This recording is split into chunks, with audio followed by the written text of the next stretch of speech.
Só aguardando o professor Fauzi aceitar para a gente dar início ao nosso diálogo. Isso, ok. Professor Fauzi. Grande Léo, tudo bem, meu querido? Como é que vai? Tudo certo?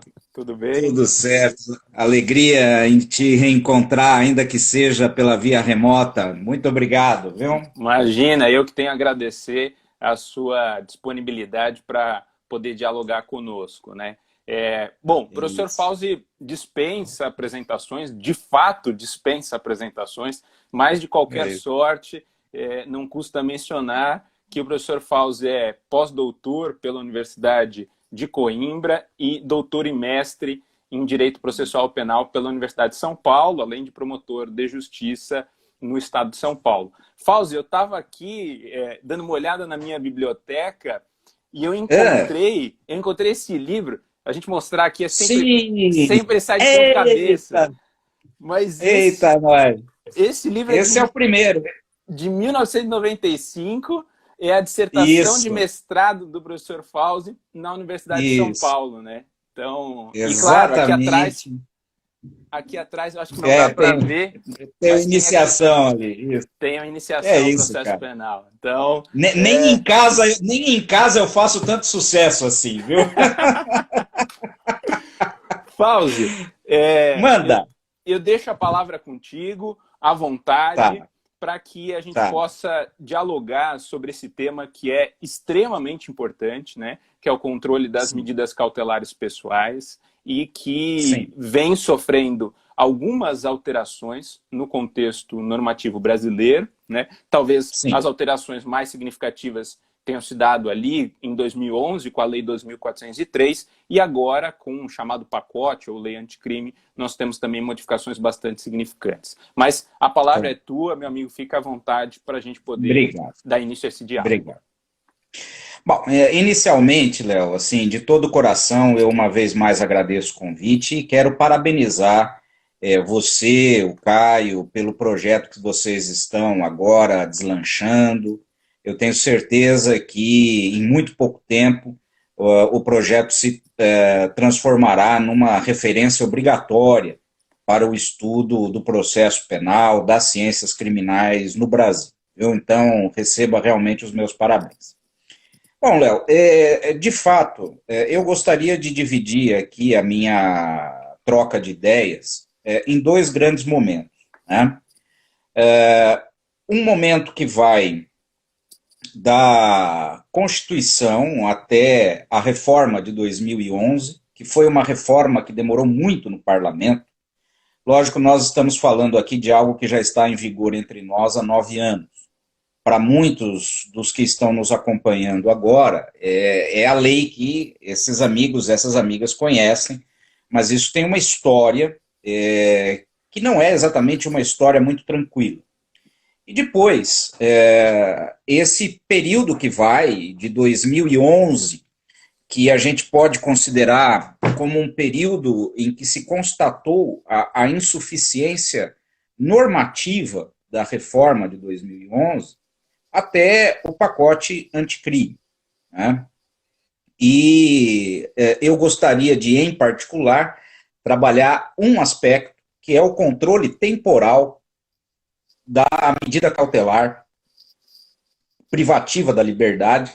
Assim ficou no 316, porque nós já temos algumas, ou pelo menos uma, decisão do STJ num campo em que a lei foi, lamentavelmente, mais uma vez, lacunosa e imprecisa.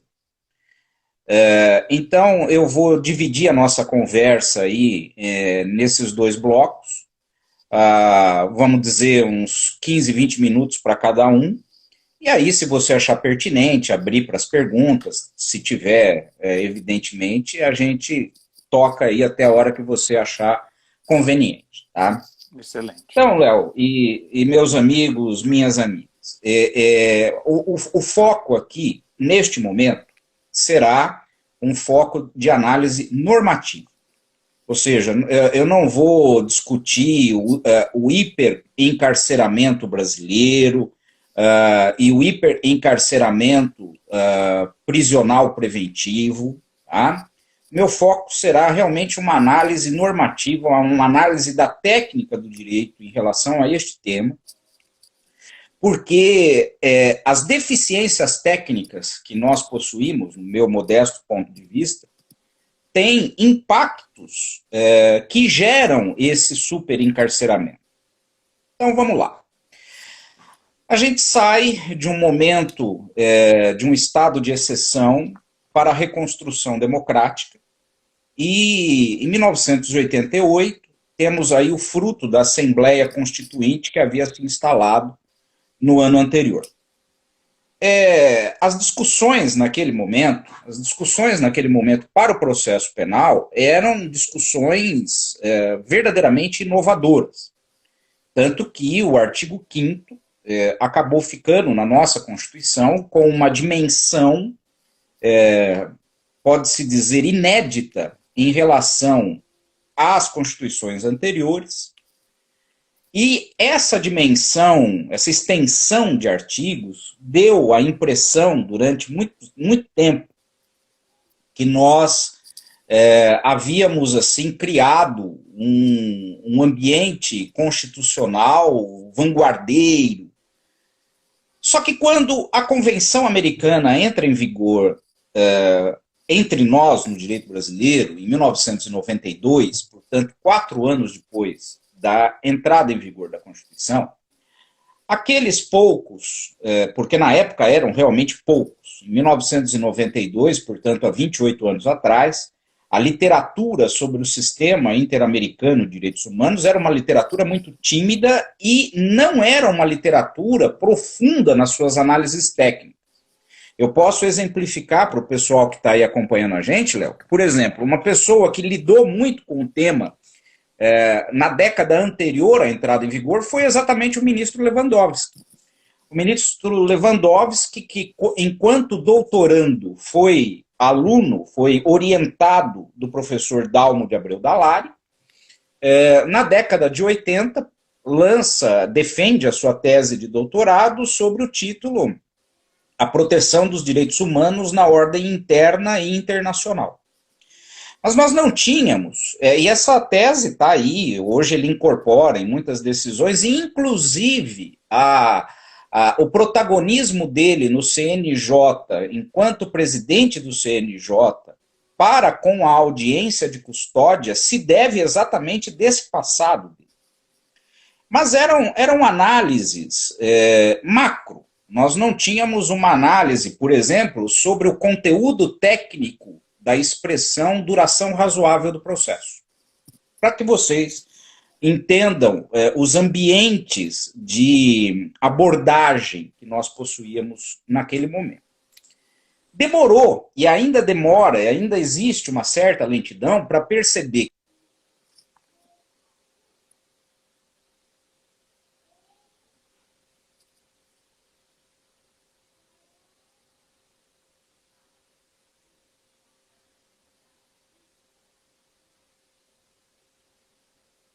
o tratamento do processo penal se nós olharmos a Convenção Americana de Direitos do Homem, onde, por exemplo, está desde sempre, desde 1969, a duração razoável do processo, uma ideia de que o nemo tenetur, o privilégio, na linguagem inglesa, de não fazer prova contra si mesmo, não se resume ao direito ao silêncio, que é algo que a nossa Constituição incorporou, mas que na literatura da Convenção Americana é muito mais amplo. E um dos pontos, e para mim o ponto convergente de todo esse movimento renovador do processo penal, foi exatamente o campo das cautelares.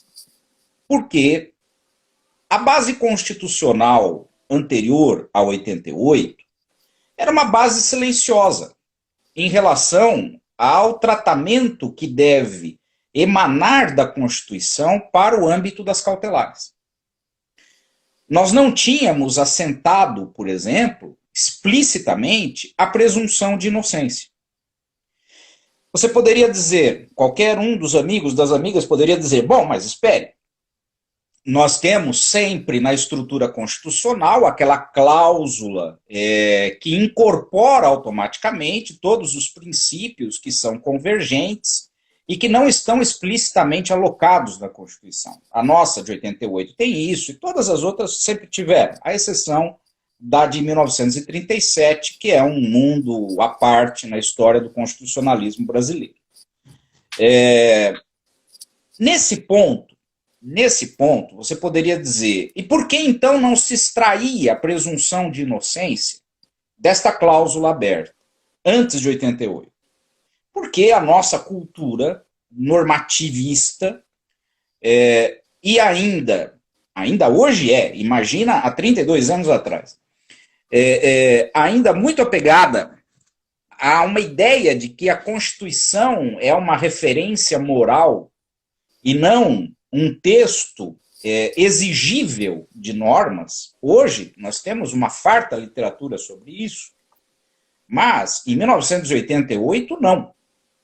Então, dentro dessa aplicação dos princípios implícitos e convergentes com a ordem constitucional, naquilo que as minhas pesquisas mostraram, nós tivemos a tentativa de usar a presunção de inocência como um refreamento do sistema penal antes de 88, num único caso, que é da Justiça Eleitoral. Esse caso, na verdade, está pioneiramente citado no livro, nos comentários de direito da Constituição, encabeçados pelo ministro Gilmar Mendes, que é uma obra que conta com outros autores como organizadores, o próprio Canottilho e tal, no âmbito da Justiça Eleitoral, em que um voto vencido no TSE buscou aplicar a presunção de inocência como limitadora do poder punitivo do Estado. A Constituição de 88, ela muda esse cenário profundamente. Ela emplaca a presunção de inocência, e aqui uma nota de rodapé muito importante, mas que a gente não vai ter oportunidade de desenvolver com muito detalhe. Eu falo, como vários outros falamos, em presunção de inocência pela incorporação do direito brasileiro ao sistema internacional protetivo de direitos humanos, onde esta locução se encontra. A nossa Constituição fala em não culpabilidade. E estas expressões, elas não são sinônimas, elas têm cargas axiológicas diferentes e elas têm consequências normativas diferentes para a ordem infraconstitucional. E uma consequência é exatamente a possibilidade da expansão da atuação das medidas cautelares. Quando nós incorporamos a Convenção Americana entre nós e adotamos, então, largamente a cultura internacional de direitos humanos a partir da nossa base constitucional, perde o sentido falar-se em presunção de não culpabilidade e assume o protagonismo a locução presunção de inocência. Só que 88, para a Constituição, é uma coisa. Para o processo penal, é outra completamente diferente. Por quê? Porque nós não soubemos, até o presente momento, portanto, 32 anos depois, nós não soubemos reorganizar organicamente o Código de Processo Penal a partir da Constituição. As nossas reformas pontuais, e este é hoje reconhecido um erro estratégico profundo que o Brasil adotou de não reformar globalmente seu Código de Processo Penal e optar pelas reformas pontuais, essas reformas pontuais, elas nunca foram capazes de quebrar a estrutura inquisitiva que orienta uma forma de pensamento e uma forma de prática do processo penal entre nós. Sabe, Léo, eu fui delegado de polícia antes de ser promotor de justiça. Por pouco tempo, mas fui. E tenho muitos amigos na polícia em São Paulo, até hoje, são pessoas queridíssimas, e de vez em quando a gente troca umas mensagens, assim, e a gente conversa e converge para uma coisa, dizendo, olha, pela maneira como o processo penal não se modificou substancialmente a Constituição e a Convenção, os nossos colegas lá da década de 80 podem até se sentir confortáveis em trabalhar hoje aqui. Por quê? Porque não adianta você dizer, não pode mais busca e apreensão senão por ordem judicial. Tá, ok, isso é um ponto fundamental, importante, foi um ponto criticadíssimo quando eu estava na academia de polícia, porque eu peguei exatamente esse momento, eu entrei na academia de polícia em maio de 1989, a Constituição é de outubro de 88, então estava todo mundo bravo lá naquela época. Né, com essas...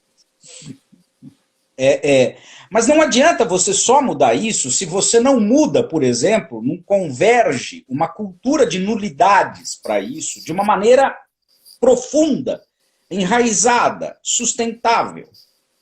Muito bem. O modelo cautelar, ele permaneceu idêntico, pós-88, ao que era desde a época varguista. De 1988 até 2011, nós trabalhamos um modelo cautelar fundado num estado de exceção. E o fundamento desse estado de exceção para as medidas cautelares é acarretar o seguinte, mais uma vez do ponto de vista normativo. Primeiro, um protagonismo normativo da prisão. Eu não falo nem da cultura inquisitiva da prisão. Tá? Claro que a cultura inquisitiva da prisão está por trás dessa normatização. Mas, como eu disse, o meu foco aqui é estritamente uma análise técnica normativa, hoje. Né? Esse protagonismo normativo da prisão, ele fazia com que a prisão fosse concebida como todo o eixo em torno do qual as demais disposições girariam. Só que essas disposições elas eram muito pequenas em termos de quantidade e qualidade de tratamento normativo das situações. Estas previsões, na verdade, se resumiam a 2 artigos, essencialmente, o 312 e o 313. Isso, assim, olhando desde o momento em que o Código entrou em vigor, em que a situação, inclusive, era pior, porque nós tínhamos prisões ex officio cautelares. Uma situação com a qual a gente, pasme, ainda hoje, 2020, nós ainda flertamos. Né? O pacote anticrime flerta com isso em muitos momentos. Pacote anticrime de 2019. Agora, você veja bem uma coisa, Léo. Então, esse sistema normativo fundado na prisão e carente de regulamentações deixava ao verdadeiro arbítrio estatal e não à discricionariedade estatal o que decidir sobre o assunto. E desde o Código, nós mantivemos uma metodologia que permaneceu a mesma até 2011 para a determinação da imposição ou não de uma medida cautelar, que é uma metodologia estritamente escrita. Um controle fora de audiência para as cautelares. E quanto às cautelares existentes, nós tínhamos, na verdade, a prisão, que era o que regia tudo, ou o seu oposto, né, com uma fragilidade muito grande, que era ou a fiança, que teve muita dignidade no direito brasileiro até 1995, porque a Lei 9.099 entrou fundo nas hipóteses normativas dos crimes afiançáveis e basicamente destruiu a estrutura da fiança, ou uma liberdade que era condicionada estritamente à pessoa a comparecer a atos cartoriais de tempos em tempos, quando, na verdade, nem isso acontecia, porque não havia controle algum sobre os compromissos assumidos pela pessoa não presa preventivamente em relação às necessidades do processo. No fundo, do ponto de vista prático, o que acontecia era ou você está preso ou você está solto. Um extremo ou outro. Bom, esse então foi o nosso grande momento e isso alimentou toda uma literatura pós-88 que fazia com que, na verdade, se replicasse a cultura jurídica do Estado Novo. Nós não havíamos conseguido mudar isso. Quando a gente fala da persistência do Código de 42, é que, na verdade, nós ainda temos normas e nós ainda temos interpretações normativas que não é que elas colidem apenas com a Constituição, elas reafirmam o Estado Novo. Esta é uma face que eu gostaria de deixar muito clara aqui para todos que estão acompanhando. Ora, o que nós temos então? A Constituição não foi capaz de dar um novo ambiente às cautelares e, ao mesmo tempo, a população prisional brasileira ia alcançando aumentos progressivos de presos de todas as naturezas, inclusive dos cautelares. Ou seja, começou-se a perceber que, na verdade, a população de presos provisórios não alcançava uma diminuição de patamar, mas sim progressivamente aumentava. Ora, em 2000, foi então instituída uma comissão pelo Ministério da Justiça que teve a presidência da nossa saudosa professora Ada Pellegrini Grinova. E uma das tarefas era reorganizar o campo das cautelares. E esse projeto, que vem à tona em 2011, nasce 11 anos antes. E aqui, Léo, o projeto, e eu acompanhei, porque já estava, né, na vida profissional há muitos anos, então, eu tenho 34 anos de vida profissional na área penal, né, 35 no total, só um ano na minha vida que eu não lidei com direito penal. Pouca coisa, né, Fauzi? Tá pesando, já, as costas já estão cansadas. Já. Mas são momentos como esse que revigoram a gente, né? Tá com os amigos, trocar ideias, arejar a mente, né? Mas quem acompanhasse o projeto desde o Álvaro Lantanovicius falando que ele tem 34 anos de idade. Não tem, não. Você deve ter 34 só de Defensoria Pública. Um abração, ó, Álvaro. Um abração, cara. Eu tô sacaneando com você publicamente, tá bom? Queridíssimo, Álvaro, queridíssimo. O que nos afigurava já em 2000 é que o projeto tinha uma face muito boa, que era de entender que o sistema cautelar não podia ficar polarizado entre prisão e liberdade e que deveria existir um leque de... o Álvaro continua sacaneando, depois eu descrevo, pode deixar.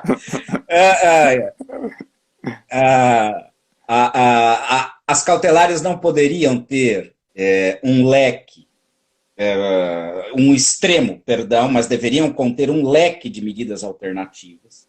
E nesse ponto, em particular, o projeto não era inédito, porque desde a década de 70, Frederico Marx, quando montou o seu projeto, já não com a amplitude que viria a ser reconhecida em 2011, mas já nos dava indicativos de medidas cautelares não encarceradoras. Depois, ao longo da década de 70, documentos internacionais foram sendo produzidos que mostravam a necessidade de políticas de desencarceramento, sobretudo cautelares, com a adoção de estruturas intermediárias entre a prisão total e a liberdade total. Então, nesse ponto, o projeto foi bom, não foi inédito, mas foi bom. Só que quem acompanhasse a produção dos textos, ó, o Onésimo aí brincando com a gente também, olha lá, ó, 32 anos de MP paraibano, parabéns, Onésimo, somos dois jovens, viu? Somos sim, concordo integralmente. Estamos começando a entrar na adolescência da profissão agora. A nossa leitura mais acurada desde o projeto fazia perceber uma coisa: o projeto continuava girando em torno da prisão. Embora com previsões como a que acabaram aparecendo no 282, no 319, quanto mais a leitura do então projeto e depois da lei foi sendo amadurecida, nós conseguíamos entender que os critérios regentes de toda essa estrutura ainda giravam em torno do 312, como continua sendo até hoje. Daí porque a reforma de 2011, quando ela entra em vigor, ela não causa o impacto nem normativo, nem um impacto fenomenológico de desencarceramento. Claro, na época, em 2011, o pessoal aí que já tinha convivência com a área jurídica deve se lembrar que a grande mídia, não a mídia jurídica, mas a grande mídia fez um escândalo, um escarcéu sobre a reforma de 2011. Impunidade, ninguém vai mais para a cadeia, etc, etc, etc. Os patamares continuam exatamente os mesmos. Exatamente os mesmos. A reforma de 2011, ela foi percebida no seu fracasso operacional quase que de imediato. E aí, então, eu entro na segunda parte do diálogo aqui, né? Foi necessário perceber e conceber um sistema que tentasse romper com aquela estrutura que ficou na mesma. Foi aí que entrou em cena, talvez, a única modificação estrutural, ao menos em parte, no campo das cautelares, no que diz respeito à metodologia da decisão, que foi a audiência de custódia.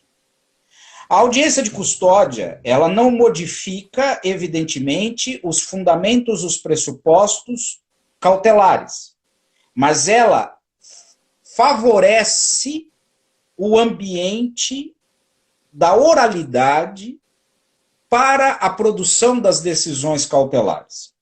E aí eu digo para você, Léo, para todo o pessoal que está nos acompanhando, em todos esses anos, desde a entrada em vigor do Código até hoje, nós só tivemos uma tentativa de oralizar o procedimento cautelar, que foi ainda no anteprojeto Frederico Marx, em 1974. Como o anteprojeto não vingou da maneira como o autor queria, essa modificação praticamente se perdeu como uma referência histórica que a gente só vai dar valor hoje porque nós estamos discutindo há alguns anos, e você sabe muito bem disso, Léo, Chile, etc., tal, né, tudo que a gente vivenciou no curso de capacitação, tudo mais, nós estamos começando a perceber que oralidade não é oratória, né, que oralidade é um método epistemológico e é um método de produção de decisões. A audiência de custódia, ela entra no cenário brasileiro exatamente com esse objetivo, de modificar a dinâmica da produção da decisão sobre aquilo que, modestamente, eu chamo de necessidade cautelar, um rearranjo conceitual para poder explicar as coisas com um pouco mais de clareza, segundo a minha visão, e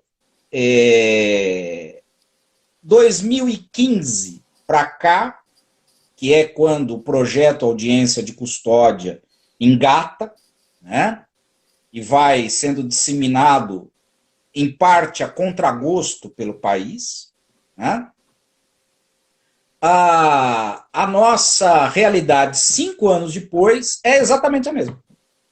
Ou seja, a audiência de custódia não é capaz de alterar o ambiente cultural sobre o qual a lógica das cautelares se assenta desde sempre. O percentual de prisões cautelares continua o mesmo e nós, então, nos colocamos diante desse cenário e nos vem o quê pela frente? Vem-se a necessidade de você realmente refundar, você sabe que eu gosto dessa palavra, vem a necessidade de usar o verbo refundar para pensar as cautelares de uma outra maneira. Maneira pela qual a prisão não seja o eixo do sistema, como ele continua sendo até hoje. E aí, para não dizer que as coisas não têm aspectos positivos ao longo do tempo, a audiência de custódia foi um exemplo. Eu não sei se a Paula quer fazer alguma pergunta ou se ela está só mandando um tchauzinho. Se for pergunta, Paula, a gente conversa no final. Né? O pacote anticrime, e é com isso que eu quero, então, encaminhar as minhas ideias para o final, para poder abrir uma eventual discussão. O pacote anticrime trouxe tardiamente entre nós, mas antes tarde do que nunca, uma necessária, profunda previsão normativa, que é a da revisão periódica das cautelares. Na verdade, aquilo que a nossa reforma de 2019 trouxe foi uma previsão de verificação das cautelares a cada 90 dias, mas só da prisão. E só em primeiro grau. E vocês vão entender, enquanto eu estou falando aqui, eu estou procurando, tentando achar aqui a referência jurisprudencial que eu quero trabalhar com vocês daqui a pouquinho. Porque a revisão a revisão necessária, periódica, das cautelares, já achei aqui, agora eu posso voltar. A revisão periódica das cautelares era uma necessidade imperiosa. Porque, como nós não tínhamos qualquer previsão específica a respeito, a medida tomada se protraía para sempre no processo. Eventualmente, a defesa poderia intervir com um habeas corpus, sobretudo, que é em si uma outra questão que nós precisamos discutir com bastante calma. Não se trata de restringir habeas corpus de jeito nenhum, não é isso. Se trata de mostrar que isso só existe da maneira que existe porque o sistema processual é deformado. Se o processo for mais bem construído, o habeas corpus ele passa a ser desnecessário. Você não precisa entrar na discussão, vamos restringir direito fundamental. Nada disso. Só fazer uma estrutura organicamente sustentada que o habeas corpus perde a razão de ser. E uma das questões é exatamente essa. Habeas corpus por excesso de prazo só existe por quê? Porque não existe uma mecânica de revisão periódica do prazo. Da prisão em determinado prazo. Se você tem esta mecânica, você faz com que o uso do habeas corpus aí seja, em si, desnecessário. Claro, pode haver a manutenção ilegal de uma prisão, você querer discutir isso, sem dúvida.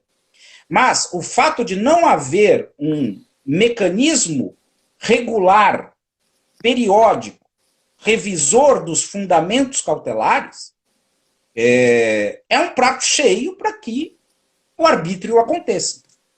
E agora nós chegamos aqui a um ponto em que temos, de fato, esta ideia necessária que está no 316 para que a gente faça a revisão obrigatória. É o 316, parágrafo único, que diz: decretada a prisão preventiva, deverá o órgão emissor da decisão revisar a necessidade de sua manutenção a cada 90 dias, mediante decisão fundamentada de ofício sob pena de tornar a prisão ilegal. Muito bem. Quando começamos a discutir a estrutura desse artigo, ao lado de toda a efetiva comemoração por ele existir, os problemas técnicos começavam a aparecer numa leitura mais profunda. E, da minha parte, nas discussões que eu tive a oportunidade de travar, e como ficou aí na terceira edição do Iniciação, que logo a Tirante coloca na praça, duas questões. Primeiro, essa revisão ela não pode ser restrita à prisão. Ela deve existir em toda medida cautelar, porque toda medida cautelar é incidível na liberdade pessoal. Então, toda vez que o Estado se intromete na liberdade pessoal para garantir objetivos processuais legítimos no Estado de Direito, que já é uma outra discussão também, a revisão precisa acontecer. Isso é um primeiro aspecto. Então, você precisa ter uma leitura constitucional, convencional dessa norma. E a outra questão, que eu imaginava que fosse demorar um pouco mais de tempo para aparecer, mas já apareceu. Essa revisão precisa acontecer nos tribunais. E aí, a questão de dias atrás, talvez 3 semanas atrás, nós tivemos o HC 589-544 no STJ, que teve como relatora a eminente ministra Laurita Vaz, quem nós devemos saudar sempre, mas que com a devida vênia, neste caso concreto, pessoalmente, eu vou opor minha severa divergência ao que ela atestou no julgado. Vou ler aqui. Eu vou ler 3 trechos. Vocês me perdoem se for um pouco cansativo, mas eu vou procurar ser o mais apto possível, porque os 3 trechos são muito importantes. Tá? Eles não estão exatamente nessa ordem no acórdão, mas todos estão no acórdão. Primeiro, a defesa não demonstrou a plausibilidade da tese segundo a qual a prisão preventiva deveria ser revogada ou substituída por medidas cautelares alternativas, apenas por não ter havido a revisão no prazo de 90 dias. Primeiro trecho. Segundo trecho. Para questionar a prisão preventiva, a defesa dispõe de farto acervo recursal, além da inesgotável possibilidade de manejo do habeas corpus. Por outro lado, assinalou, não se pode esquecer o interesse da sociedade de ver custodiados os presos. E, por fim, esse é um trecho explícito.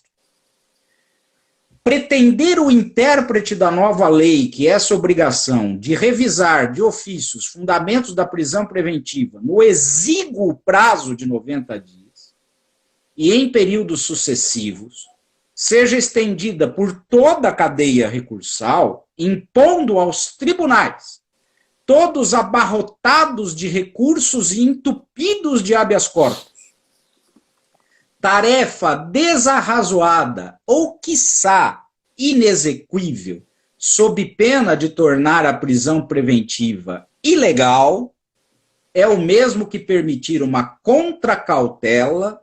Isso não é mais nem contracautela, ela está usando uma linguagem dos anos 50, 60, 70, é o mesmo que permitir uma contracautela de modo indiscriminado, impedindo o Poder Judiciário de zelar pelos interesses da persecução criminal e, em última análise, da sociedade. São ideias que, como ela diz no começo, pretender o intérprete da nova lei. Lamento, ministro, mas eu sou um intérprete da nova lei e eu realmente pretendo que a lei seja cumprida. Lamento. Né?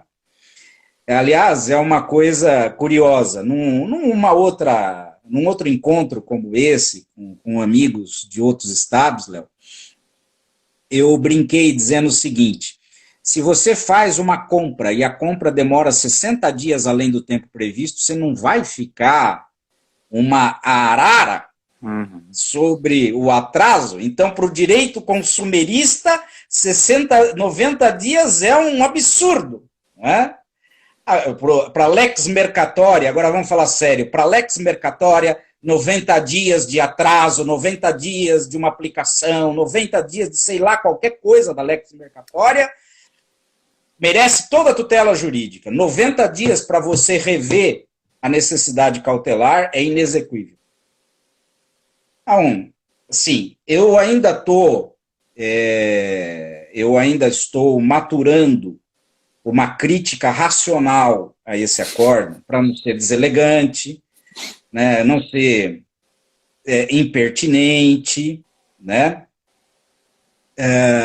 Portanto, eu só vou fazer referência ao acórdão, Léo, você vai me perdoar por não entrar em críticas segmentadas, pontuais, né?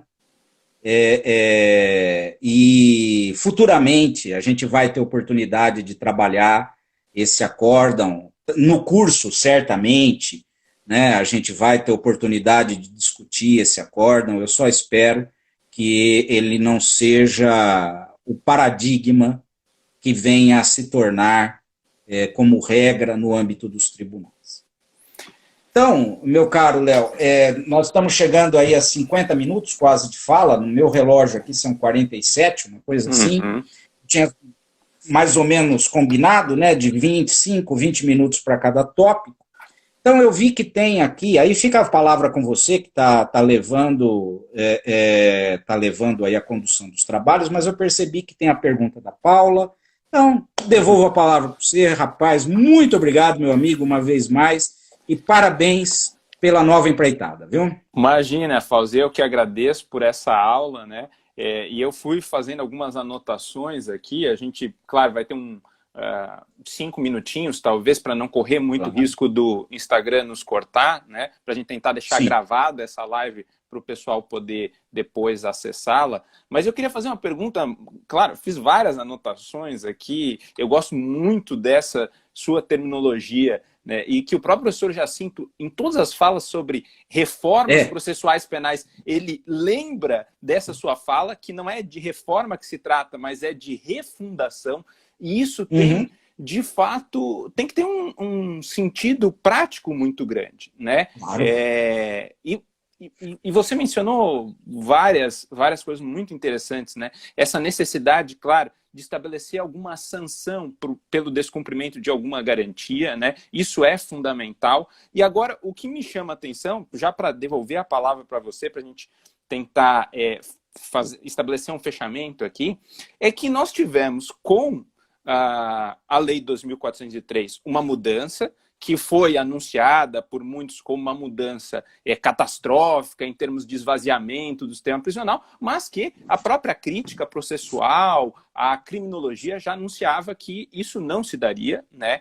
Isso era uma coisa que a gente já sabia, que as cautelares alternativas elas não iriam de fato substituir a prisão, mas elas iriam substituir a liberdade. É o que aconteceu. Você teve uma ampliação do espaço de controle ao invés de uma diminuição, né? Isso a gente já está acostumado na realidade brasileira, né? Agora, o que a gente não estava acostumado era com alguma espécie de sanção já estabelecida. E o 316, parágrafo único, nesse ponto, ele é um avanço, porque ele diz que a prisão se torna ilegal por não haver essa revisão, né? Assim como eu vejo um avanço no 310, parágrafo 4º, quando ele estabelece a relação entre a não realização da audiência de custódia no prazo devido e a ilegalidade da prisão, né? Agora, e daí eu devolvo para você a palavra nesse sentido. O nosso grande problema é um problema de cultura processual penal, né? Porque como que o judiciário, como que esse judiciário que está acostumado com uma estrutura inquisitória, ele vai receber essas modificações, e nós já vimos isso pelo Supremo, né? A suspensão imediata da eficácia normativa do juiz de garantias e de vários dispositivos, né? Estabelecendo alguns fundamentos bastante contestáveis, como que isso vai ser recebido, né? E realmente nós teremos um grau de eficácia, que é a discussão, por exemplo, que o professor Alberto Binder, na Argentina, sempre insiste nas reformas. A gente precisa ter uma eficácia concreta dessa mudança normativa. Qual que é a tua visão a respeito disso? Sim, aliás, Léo, você falou no Binder, eu gostaria só de fazer um registro. Essa é a minha primeira intervenção pública depois da morte do professor Júlio Mayer. Então, eu gostaria aqui de deixar registrado meu profundo pesar pelo falecimento do professor Mayer, que foi e é uma referência incontestável no processo penal, particularmente da América Latina, mas os seus estudos tiveram repercussão mundial. Foi um homem que discutiu muito reformas do processo, e fica, portanto, aqui o registro. Quanto à sua fala, Léo, esta é uma questão que só vai ser resolvida se nós decidirmos enfrentá-la de frente e de pé. Quer dizer, não basta mais a gente reconhecer, como nós reconhecemos, você, eu, tal, que nós temos um desafio cultural, tá certo? Temos. Então, agora o próximo passo é como nós vamos resolver esse desafio. E aí, assim, mais uma vez, do ponto de vista normativo, eu acho que nós temos algumas lições a aprender com os nossos irmãos latino-americanos, quando nos ensinaram as regras de transição de um modelo para o outro. Nós temos várias experiências desse tipo. Nós não podemos chegar, por exemplo, ao extremo do Chile, que pura e simplesmente tirou de cena os juízes criminais anteriores ao novo Código e afirmou, daqui para frente, para você trabalhar com o novo Código, ou você presta um novo concurso, se adapta a esse código, com base nas premissas culturais desse código, ou então você vai ser juiz de uma outra área que não penal. Nós não temos como chegar a esse movimento, a este modelo, mas nós temos algumas coisas. Por exemplo, projetos piloto com um código novo, refundado pelo país, durante o período de vacácio, para que as instituições intervenientes, inclusive o parlamento, possam acompanhar como está se dando a conversão cultural. São estratégias, mas é lógico, Léo, nenhuma delas funciona se nós tivermos um ensino jurídico com os olhos no passado, particularmente no processo penal, que nós estamos falando aqui. Não é possível. Não é possível você ensinar processo penal pegando um autor de 1950, que, malgrado a sua importância histórica, escreveu num outro momento socioeconômico, político, cultural, e ensinar a próxima geração com o escrito de 80 anos atrás. Não dá. Não dá. Também não dá, para isso que a gente está conversando aqui, desde a graduação, entender que tudo vai se resolver com facilidade e superficialidade. Né? Ou seja, resumos, manuais, formulários. Não é disso que nós precisamos agora, para entender a necessidade de uma nova cultura processual.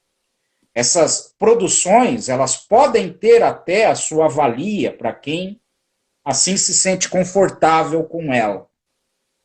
E não há crítica alguma nisso. Mas essa literatura, chamando de literatura, essa literatura não é a que nós precisamos para uma nova cultura processual. Então, é uma confluência de ambientes pragmáticos e de formação que precisa existir esta confluência para a gente concretizar esta nova cultura. Tá? É a minha singela visão. Fausto, mais uma vez, muito obrigado. Foram feitos vários elogios aí à sua fala. Não vou, infelizmente, mencionar cada um para não cometer o erro de esquecer de alguém, mas a Paula perguntava justamente isso, né? E eu acho que ficou, de alguma maneira, respondido ao longo dessa sua intervenção a quem interessa esse tipo de interpretação, né? E, como você bem colocou, não basta que a gente tenha um livro, né, Fausto, 2020, 2021, né, antecipando, mas que é uma mera repetição de uma doutrina que foi estabelecida lá na década de 40, né? Porque esse também é um problema muito sério que a gente tem por aí, né? Fausto, eu mais uma vez só tenho a te agradecer e vou deixar esse 1 minuto que a gente tem antes de encerrar para as suas últimas considerações. Mais uma vez, assim, te agradecendo do fundo do meu coração pela sua disponibilidade e pela sua classe ao abordar um tema tão importante quanto esse, né? Um abraço, Paulo. Oh, meu querido, olha, eu agradeço muito. Paula, eu vi tua pergunta aqui.